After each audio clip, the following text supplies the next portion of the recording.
Colour. Ravi ഏട്ടൻ ഈ കളറില്ല. കുറെ നാളായിട്ട് ആഗ്രഹിച്ചു ഇങ്ങനെ ഇടണം വാങ്ങണം.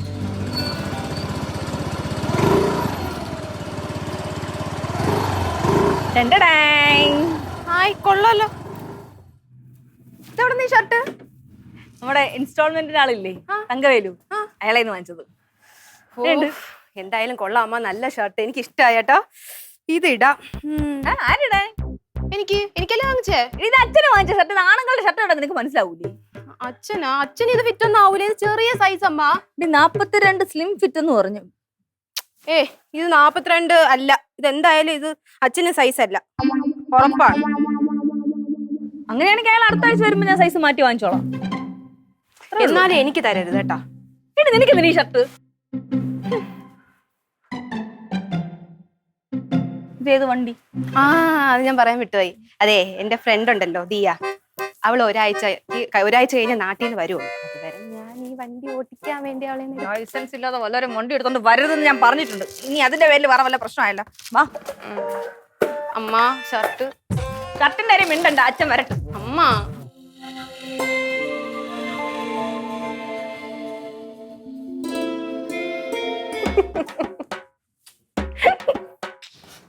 കഥ ഞാൻ അപ്പോഴേ പറഞ്ഞത് അച്ഛന് കറക്റ്റ് ആവൂല. കണ്ടാ ടൈറ്റ് കണ്ടാ? ഞാൻ അപ്പോഴേ നിന്റെ അടുത്ത് പറഞ്ഞാണ് ഇത് എനിക്ക് ടൈറ്റ് ആയിരിക്കും. രവിയേട്ടാ ടൈറ്റ് ആയി പോയി എന്നുള്ള സത്യം. പക്ഷെ അങ്ങയാൾ എന്റെ അടുത്ത് പറഞ്ഞെന്താ അറിയോ?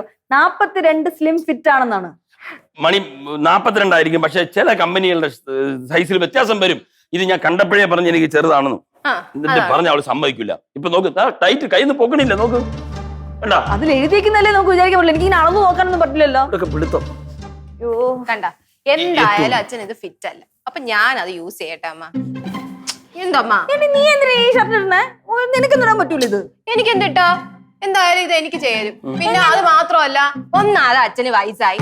ഈ വരയും കുറിയുള്ള ഷർട്ടൊന്നും അച്ഛന് ചേരൂല.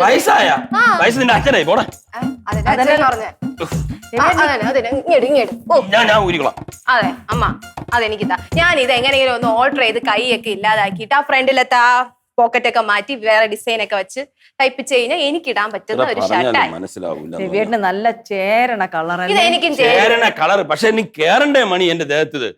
ഒരു കാര്യം ചെയ്യാം, അയാൾ അടുത്ത ആഴ്ച വരും പറഞ്ഞിട്ടുണ്ട്. അപ്പൊ നമുക്ക് കൊടുത്തിട്ട് ഇതിന്റെ വലിയ സൈസ് എടുക്കാം. എന്തോന്നമ്മ, ഞാൻ ഇട്ടോട്ടെ അമ്മ. എന്റെ ആ ബ്ലൂ ജീൻസിനോട് നന്നായിട്ട് ചേരും. എന്തോന്നാ നീ പറയണത്? നിനക്ക് തുണിയില്ലാതെ കിടക്കുന്ന ഇത്. പക്ഷെ എനിക്ക് കളർ ഇഷ്ടപ്പെട്ടു. കളർ ഇഷ്ടപ്പെടുക നിനക്ക് വേറെ ഇതേപോലത്തെ വാങ്ങിച്ചു തരാം ഞാൻ. പിന്നെ ഇതിപ്പോ ഈ ആണുങ്ങൾ ഇടുമ്പോഴത്തെ ഷർട്ട് എന്തിനാ? അവൾക്ക് കൊടുത്തേക്ക്, നമുക്ക് വേറെ വാങ്ങിക്കാം. ഇത് അവൾക്ക് കൊടുക്കും, അവൾ ഇഷ്ടപ്പെട്ടെങ്കിൽ. ഈ ആണുങ്ങളെ ഷർട്ട് ഇവൾ ഇട്ടിട്ട് എന്ത് ചെയ്യാൻ?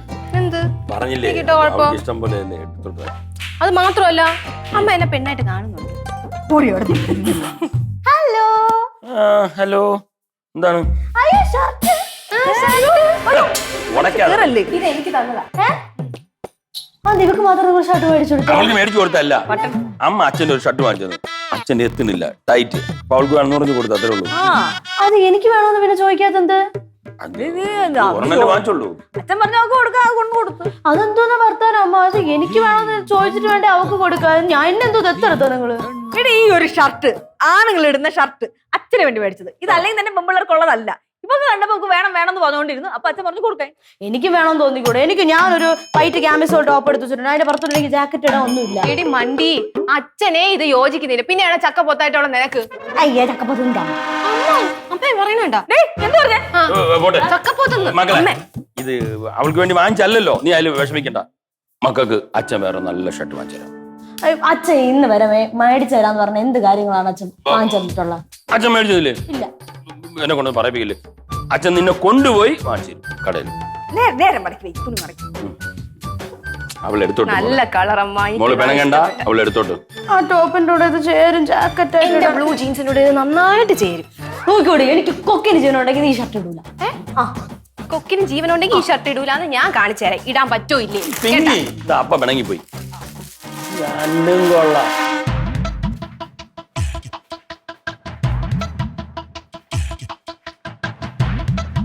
പിങ്കി കുട്ടോ, എടാ മക്കളെ. പിങ്കി മോളെ. അയ്യേ, മോൾ ഇപ്പോഴാ ഷർട്ടിന്റെ കാര്യം വിട്ടില്ലേ? അയ്യേ, അച്ഛൻ പറഞ്ഞില്ലേ മോൾക്ക് പുതിയൊരു ഷർട്ട് വാങ്ങിച്ചു തരാന്ന്? മോൾക്ക് ഇഷ്ടമുള്ള വാങ്ങിച്ചു തരാം. അതിന് എത്ര വില കൂടിയതാലും ഞാൻ വാങ്ങിച്ചു തരാം. കണ്ടോ, ഇനി എന്ന് പോണം എവിടെ പോണം എന്നുള്ളത് നീ ഡിസൈഡ് ചെയ്തോ, ഞങ്ങൾ സാധിച്ചു അത് തന്നെ. എനിക്ക് ഷർട്ട് വേണ്ട, അത് എനിക്കൊന്നും വേണ്ട. പെണങ്ങല്ലേ മോളെ. പിന്നെ അച്ഛന്റെ ബാങ്കിന്റെ ഫ്രണ്ടിൽ പുതിയൊരു കടയുണ്ട്, ഒരു ടെക്സ്റ്റൈൽസ്. ഒത്തിരി കളക്ഷൻസ് ഇങ്ങനെ കിടക്കണം. നമ്മൾക്ക് അവിടെ പോയി ഒരു ജീൻസും കൂടെ വാങ്ങിച്ചു. അത് തന്നെ. അതും അല്ലെങ്കിൽ നീ ഓൺലൈനിൽ സാധനം കണ്ടുപിടിച്ചോ, അച്ഛൻ പേ ചെയ്യും. എനിക്കൊന്നും വേണ്ട. ചുമ്മാ വെറുതെ പറ്റിക്കാനായിട്ട്, വെറുതെ പ്രതീക്ഷ അല്ല. നിങ്ങൾ എന്തെങ്കിലും മേടിച്ചിട്ടുണ്ടോ? അയ്യോ മണി, നമുക്ക് ഓൺലൈൻ വേണ്ട. നമുക്ക് ഇവിടെ കൊണ്ട് എനിക്ക് ഇഷ്ടമുള്ള വാങ്ങിച്ചു കൊടുക്കും. ഐസ്ക്രീമും വാങ്ങിച്ചു കൊടുക്കണം. റിങ്കിയെ കൊണ്ടുപോണ്ട ചുമ്മാ തന്നെ. ഇടി, നീ ആ ഷർട്ടിന്റെ കേസിന് ഇങ്ങനെ അടി ഉണ്ടാക്കിയാല, അല്ലെങ്കിൽ തന്നെ അവക്ക് വേണ്ടി കാശ് കൊടുത്ത് വാങ്ങിച്ച ഷർട്ടാണത്. അല്ല, കൊള്ളില്ലാത്ത ഷർട്ട് ആയതുകൊണ്ടല്ലേ അവക്ക് കൊടുത്തത്. കൊള്ളില്ലാത്ത ഷർട്ടാ? അച്ഛനും കറക്റ്റ് സൈസ് അല്ലാത്തോണ്ടല്ലേ കൊടുത്തത്, അല്ല കൊള്ളൂല്ലാത്തോണ്ടൊന്നല്ല. കൊള്ളൂല്ലാത്തെന്ന് പറഞ്ഞാൽ അങ്ങനെ കൊള്ളൂല്ലാത്ത, ആ രീതിയിൽ കൊള്ളൂല്ലാത്തെന്ന്. അല്ല, മണി പറഞ്ഞത് മോക്ക് മനസ്സിലായില്ല. അതെ, അച്ഛന് വേണ്ടി വാങ്ങിച്ച ഷർട്ട്. അപ്പൊ അച്ഛനത് സൈസ് അല്ലാത്തോണ്ട് അവളെടുത്തു. അത് അവള് കണ്ടപ്പോ ഇങ്ങനെ തന്നേക്കാൻ പറഞ്ഞു, അങ്ങ് കൊടുത്തു. അതല്ല ഞാനും പറഞ്ഞ. എടി, നിന്റെ പറച്ചിൽ കേട്ടതൊന്നും നിനക്ക് മാത്രം വാങ്ങിച്ചതില്ല, അവക്ക് ഞങ്ങൾ അറിഞ്ഞു മോളെ നീ ഡ്രസ് ഇട്ടോന്ന് പറഞ്ഞ് വാങ്ങിച്ചത് കൊടുത്ത പോലത്തെയാണെന്ന്. അങ്ങനെ അല്ലല്ലോ മക്കളെ. നീ കഴിഞ്ഞേ ഉള്ളു ഞങ്ങൾക്ക് എന്തും അറിയാമോ. നിങ്ങളൊന്നും പറയണ്ട. എനിക്ക് ഷർട്ടല്ല എന്റെ വിഷയം. പിന്നെ എന്തോന്ന്? നിങ്ങൾക്ക് ഭയങ്കര പാർഷ്യാലിറ്റിയാണ്. നിങ്ങൾക്ക് അവളെയാണ് ഭയങ്കര ഇഷ്ടം, എന്നെ ഒട്ടും ഇഷ്ടമല്ല. ആര് പറഞ്ഞു? എന്ത് മേടിച്ചാലും അവക്കല്ലേ നിങ്ങൾ ആദ്യം കൊടുക്കുള്ളൂ, എന്നിട്ടല്ലേ എനിക്ക് തരുള്ളൂ. നീ ഇങ്ങനെ തുടങ്ങിയാൽ എന്റെ പെങ്കൊച്ചേ, ഇത് എത്ര വർഷമായി നിങ്ങള് തമ്മില്? വലിയ കുട്ടിയെ കയ്യിൽ ഇനി ഈ പറഞ്ഞ ഇതൊക്കെ പാടുണ്ടോ? സിബ്ലിംഗ് റൈവൽറി എന്നൊക്കെ പറയുന്നതിന് അതൊന്നും ആവശ്യമില്ല. മക്കള് തോന്നിയതാണ്ടി, നിനക്ക് വേണ്ടിയിട്ടും അവക്ക് വേണ്ടിയിട്ടും അച്ഛനമ്മ ഒരേപോലെ കാര്യങ്ങളൊക്കെ ചെയ്യത്തുള്ളൂ. അങ്ങനെയൊക്കെ ചിന്തിക്കാമോ? അങ്ങനൊന്നും അല്ല. ഇപ്പൊ ഡ്രസ്സ് മേടിച്ചാലും അവക്കാണ് നല്ല കളറുള്ള ഡ്രസ്സ് മേടിക്കണം. എനിക്ക് കളർ കുറഞ്ഞ ഡ്രസ്സൊക്കെ നിങ്ങൾ മേടിക്കണം. അങ്ങനെയൊന്നും ഇല്ല. കളർ കുറഞ്ഞത് കൂടിയെന്ന് നിനക്ക് ഇഷ്ടപ്പെട്ടത് അതായിരിക്കും എന്ന് കരുതി വാങ്ങിക്കുന്നു. അല്ലെങ്കിൽ മിക്കവാറും നിങ്ങളുടെ ഇഷ്ടത്തിനല്ലേ വാങ്ങിച്ചിരുന്നേ. എങ്ങനെ പറഞ്ഞു മനസ്സിലാക്കണം ഈ കുട്ടിയെ? ഇക്കരെ നിൽക്കുമ്പോ അക്കരെ പച്ച. നമുക്ക് തോന്നും മറ്റുള്ളവർക്ക് വാങ്ങിച്ചു കൊടുത്താണ് ഏറ്റവും നല്ലത്. നമ്മുടെ തോന്നലാണ് കുട്ടാ അത്. നോക്കൊരു കാര്യം മനസ്സിലാക്ക്, ഇത് നിന്റെ വീട്ടിൽ അല്ലെങ്കിൽ നിങ്ങൾ രണ്ടുപേരുടെ ഇടയിൽ മാത്രമൊന്നുമല്ല, എല്ലാ വീട്ടിലും ഉള്ളതാണ്. 2 മക്കളും 3 മക്കളുള്ള വീടുകളിലൊക്കെ ഈ പ്രശ്നമുണ്ട്. അച്ഛനോട് ചോദിച്ചറിയാം. പിന്നെ ഒരു കാര്യം ചോദിച്ചോളൂ, ഇവിടെ എന്ത് കാര്യം നടന്നാലും മോളല്ലേ തീരുമാനം പറഞ്ഞ. റിങ്കി പറഞ്ഞ ഞങ്ങൾ കേൾക്കാറുണ്ടോ? ഉണ്ടാ? ഞാൻ തീരുമാനം പറയണത് നിങ്ങൾ അങ്ങ് ഏറ്റെടുക്കണ പോലെയാണല്ലോ. എന്തോ നട്ടാ കുറുക്കാത്ത കള്ളമൊക്കെ ഇങ്ങനെ എന്റെ മൂത്തേക്ക് പറയണേ. ഞാനും മണി എപ്പോഴും പറയും, റിങ്കിയെക്കാളും ബുദ്ധിയൊക്കെ ഉള്ളത് ആരൊക്കെയാണ്. റിങ്കി നോക്ക്, ഇവിടെ എന്തെങ്കിലും കണ്ടുപിടിക്കണം, എന്തൊരു ഐഡിയ പറയണമെങ്കിൽ ആരാണ് പറയണത്? അവൾക്ക് ബോക്സിങ്ങും ഗുസ്തി എന്ന് പറഞ്ഞുകൊണ്ട് നടക്കുന്നത്. എല്ലാം നമുക്കിതാ നീയല്ല ഞങ്ങളുടെ മുത്തല്ലേ. എന്റെ കണ്ണിലോട്ട് നോക്കിയാൽ സത്യം. അച്ഛന് തീരെ കള്ള പറയാൻ അറിഞ്ഞൂടാ കേട്ടാ.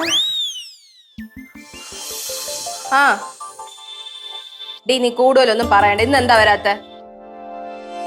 എടി ദൈവം, നിനക്ക് നല്ല മടിയുണ്ടേ ഇപ്പൊ വർക്കൗട്ട് ചെയ്യാനായിട്ട്. ഇന്നലെ എവിടെ പോയി?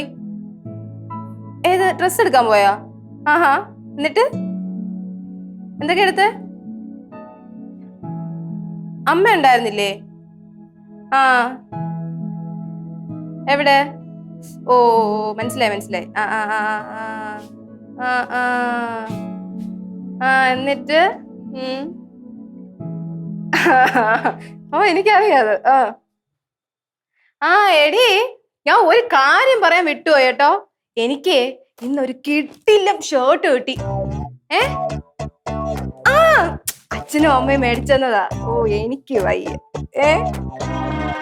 ആ, അടിപൊളി. ഞാൻ നിനക്ക് ഫോട്ടോ എടുത്ത് കാണിച്ചു തരാവേ. എടി, നമ്മൾ അന്ന് പോയപ്പോഴേ ഒരു ബ്ലൂ ജീൻസ് ഞാൻ മേടിച്ച ഓർമ്മയുണ്ടോ? അതിന് മാച്ചായിട്ട് ഇടാൻ വേണ്ടിട്ട് എനിക്ക് ഷർട്ട് കിട്ടിയില്ല. ആ, ഇപ്പൊ കിട്ടിയടാ. ഞാൻ എന്തൊരുമ, ഞാൻ അത് തന്നെയാണ് വിചാരിച്ചേ. ഞാനൊക്കെ ബർത്ത്ഡേക്ക് ഇത് രണ്ടും ഇടാന്ന് വിചാരിക്കുന്നു. ആ, നീ എന്തായാലും വരുമല്ലോ അവളുടെ ബർത്ത്ഡേക്ക്. അതിന് മുമ്പ് ഞാൻ ഒന്ന് ട്രയൽ എടുത്തിട്ട് നിനക്ക് ഫോട്ടോ അയച്ചു തരാവേ. ആ, ശരി. ഓക്കെ. നാളെ വരണേ. ആ, ശരി. അയ്യോ, ഇനി ഇത് നോക്കി വെള്ളം ഇറക്കിയിട്ട് കാര്യമില്ല. കിട്ടേണ്ടവരുടെ കയ്യിലല്ലേ കിട്ടി. എന്തോ വെറുതെ കിട്ടിയിട്ട് കാര്യമില്ലല്ലോ, ഇടാനുള്ള യോഗം വേണ്ടേ?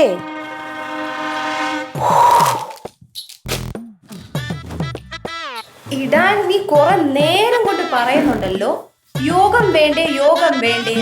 എടി, ഇത് മേടിക്കാനുള്ള യോഗം ഉണ്ടെങ്കിൽ എനിക്ക് ഇത് ഇടാനുള്ള യോഗം ഉണ്ട്. വെറും സ്വപ്നം മാത്രം. സ്വപ്നമല്ല മോളെ, യാഥാർത്ഥ്യം. ഉവ്വ. ഉവ്വ. നീ നേരത്തെ എന്താ പറഞ്ഞ എന്തോ ഒരു ബർത്ത്ഡേ പാർട്ടിക്കോ ഫംഗ്ഷൻ എന്തോ ഇട്ടോണ്ട് പോണെന്ന് പറഞ്ഞു. അതെ, ഇട്ടോണ്ട് പോണു. നടക്കൂല.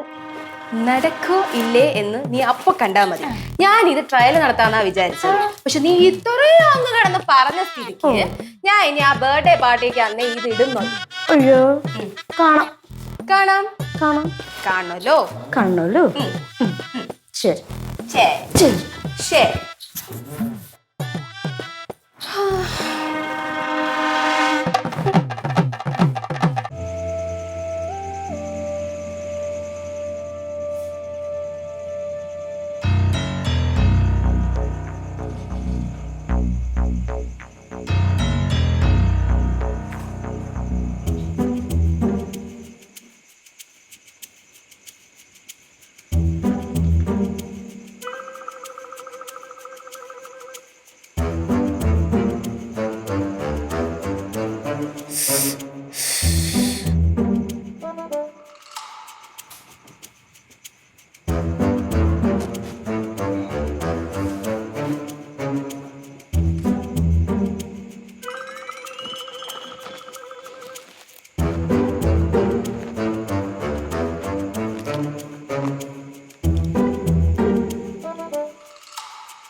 എന്താണ്?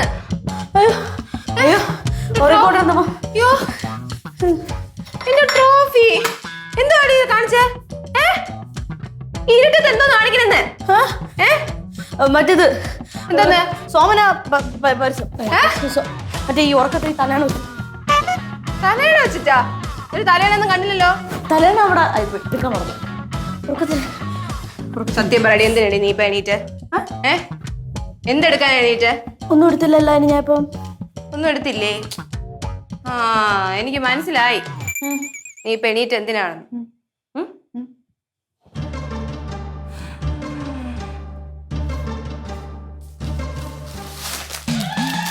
ഓഹോ, ഇതെടുത്ത് ഇവിടെ വെച്ചേക്കായിരുന്നല്ലേ?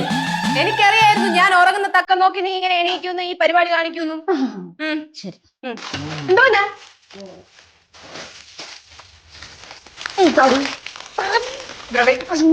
ചോടി ചോടി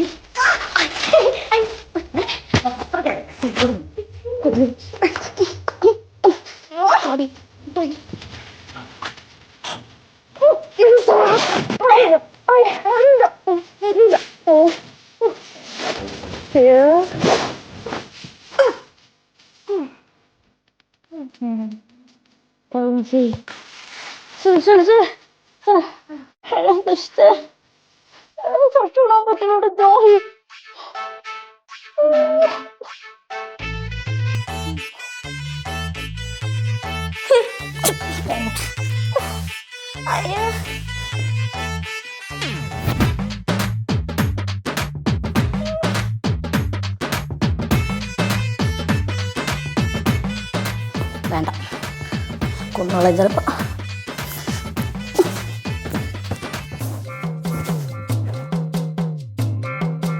നാഗമൊക്കെ വളർത്തി ഫാഷൻ. മാത്രം അച്ഛനെ എന്തുവാടി ഈ നഖ ഞാൻ വെട്ടിക്കളയണേ. ഇത്ര വൃത്തിയാണ്. അതെ, അച്ഛൻ വിളിച്ചിരുന്നു. രവിയേട്ടന് അത്രയിടം വരെ പോവാൻ തരയാവോ എന്ന് ചോദിച്ചു. എന്ത് മണി ഇങ്ങനെയൊക്കെ പറയണേ? സാധാരണ കൊണ്ട് പറഞ്ഞില്ലേന്നല്ലേ? അല്ല, രവിയേട്ടന് പറ്റുമോ അവിടെ പോവാനെന്ന് ചോദിച്ചിട്ടുണ്ടായിരുന്നു. അല്ല, എപ്പോഴും പോകുന്നോണ്ട് അച്ഛൻ അങ്ങനെ ചോദിച്ചായിരിക്കും രാമുഖത്തോടെ. നീ കളിയാക്കണ്ട, സമയക്കുറവുണ്ട് ഉള്ളതുകൊണ്ട് തന്നെ പോകാത്തത്. അത് ഞങ്ങൾക്ക് അറിയാലോ. അച്ഛൻ എന്നാണ് സമയമുള്ളത്? അച്ഛന്റെ വീട്ടിൽ പോണെന്ന് പറഞ്ഞാലോ അമ്മയുടെ വീട്ടിൽ പോണെന്ന് പറഞ്ഞാലോ അച്ഛന് ഇന്ന് വരെ ഇല്ലാത്ത ഒരു തിരക്കായിരിക്കും അച്ഛന്റെ ബാങ്കിൽ. എന്ത് വെച്ചാ രവിയേട്ടാ, ലോകത്തെ ബാങ്കിൽ ജോലി ചെയ്യുന്ന രവിയേട്ട മാത്രമൊന്നുമല്ല, ഒരുപാട് പേരുണ്ട്, ലക്ഷക്കണക്കിന് ആൾക്കാരുണ്ട്. അവരൊക്കെ അവരെ വീട്ടിലൊക്കെ പോവാറുണ്ട് കേട്ടോ. എന്തോന്നും മണി ഇത്? നിങ്ങളൊക്കെ ബാങ്കിലെ കാര്യം വളരെ നിസ്സാരമായിട്ട് കാണുകൊണ്ടാണ്. ഇതേ കണക്കൊന്നും കൃത്യമായിട്ടൊക്കെ നോക്കണം. അതുപോലെ ഓരോ വർക്കും അതുപോലെ സൂക്ഷ്മമായിട്ട് നോക്കിയില്ലെങ്കിലേ പണി കിട്ടും. അങ്ങോട്ടും അങ്ങോട്ടും മാറാൻ പാടില്ല. അതൊക്കെ എല്ലാവർക്കും അറിയാന്നുള്ള കാര്യമല്ലേ? അതല്ലേ ഞാൻ പറയുന്നത്. വീട്ടിലെ കാര്യങ്ങളോട് നോക്കണം. ബാങ്ക് ജോലി മാത്രമല്ല, നമുക്ക് നമ്മുടേതായ പേഴ്സണൽ റെസ്പോൺസിബിലിറ്റീസ് ഉണ്ട്. പക്ഷേ അതുകൊണ്ട് അച്ഛൻ വിളിച്ചെന്തിന്? അല്ല, അത് വിളിച്ചതെന്ന് വെച്ചാ അപ്പൊ മാങ്ങ അടുത്ത് അപ്പൊ നല്ല മറ്റേ വരിക്ക മാങ്ങയൊക്കെ എടുത്ത് മാറ്റി വെച്ചേക്കണം, പഴിപ്പിക്കാൻ പറ്റണത്. കുറച്ച് തേങ്ങ അടുത്തിട്ടേക്കണം, എല്ലാം കൂടെ എടുത്തോണ്ട് വരാനായിട്ട്. മാങ്ങയോ മറ്റേ നമ്മളിങ്ങനെ ഓട്ടൊക്കെ ഇട്ടിട്ട് ഇങ്ങനെ ഉറിഞ്ചുറിഞ്ചു വേറെ മാങ്ങ, അത് തേൻതുപ്പി. തേൻതുപ്പി. ഇപ്പൊ സമയമില്ല സത്യം പറഞ്ഞ. ആ, ഞാൻ എന്തായാലും രവിയേട്ടന് സമയമില്ല, മണിക്കൂട്ടൻ ചേട്ടൻ്റെ അടുത്ത് എല്ലാം കൂടെ കൊടുത്തു വിടാനായിട്ട് പറഞ്ഞിട്ടുണ്ട്. ഓഹോ, ഇതൊക്കെ പറഞ്ഞ് സെറ്റിൽ ആയതിനു ശേഷമാണ് എന്റെ അടുത്ത് പറയണത് അച്ഛൻ വിളിച്ചിരുന്നു അഭിപ്രായം ചോദിക്കുന്നത് അല്ലേ? അല്ല, ഇനി എങ്ങാനും പറയണത് കേട്ടിട്ട് വീട് വരെ പോവാൻ മണി എന്നൊരു ഡിസിഷൻ വല്ലതും വന്നാലോ എന്ന് കരുതി ഒരു ട്രയൽ നോക്കിയത്.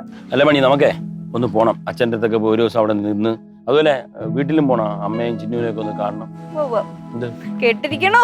നടന്ന തന്നെ ധാരാളം. ഇതൊക്കെ എപ്പോഴും കേൾക്കണല്ലേ മണി?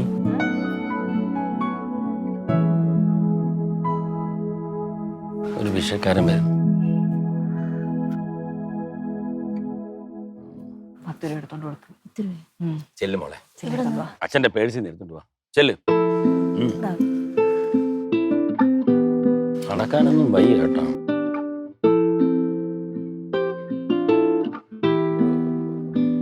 ഇങ്ങോട്ട് ഇരിക്കുക കേട്ടോ.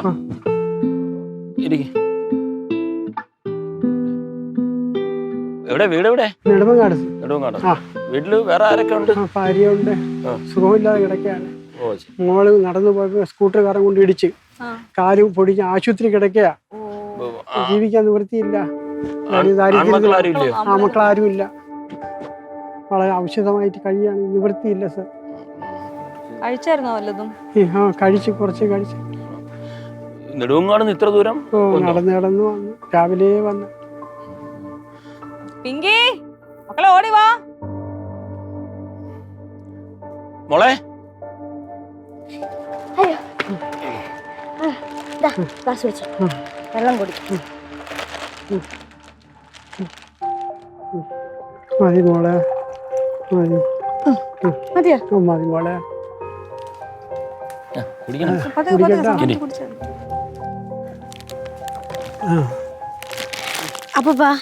അപ്പൊ ഈ ഷർട്ടൊക്കെ ഒരുമാതിരി ഷർട്ട് വേണ്ട മക്കളെ, വേണ്ട മക്കളെ, എനിക്ക് പുതിയ ഷർട്ട്. അയ്യോ, ഇവിടെ ഉള്ളതാ ഷർട്ട്. അപ്പൊ എടുത്തോ, കുഴപ്പമില്ല. ഇതാ അപ്പൊ ഈ ഷർട്ട് ഇട്ടുണ്ട് പോ. ഇതൊക്കെ ഒരുമാതിരി ഇങ്ങനെ അഴുക്കൊക്കെ പിടിച്ചിരിക്കുന്നത്. ശരി മോളെ.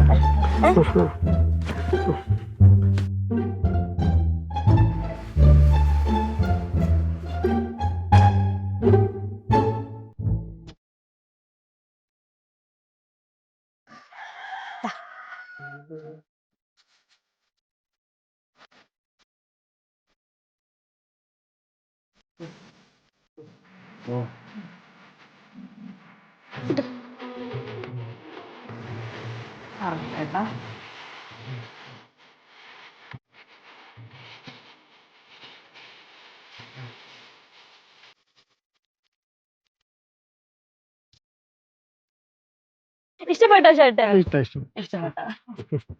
ഇത് പുതിയ ഷർട്ടാ. എന്റെ ജീവിതത്തിൽ ആദ്യമായിട്ടാണ് ഒരു പുതിയ ഷർട്ട് ഇടുന്നത്. പിന്നെ അപ്പോ അയ്യോ കഴിച്ചു. ശരി. എന്തോന്നു?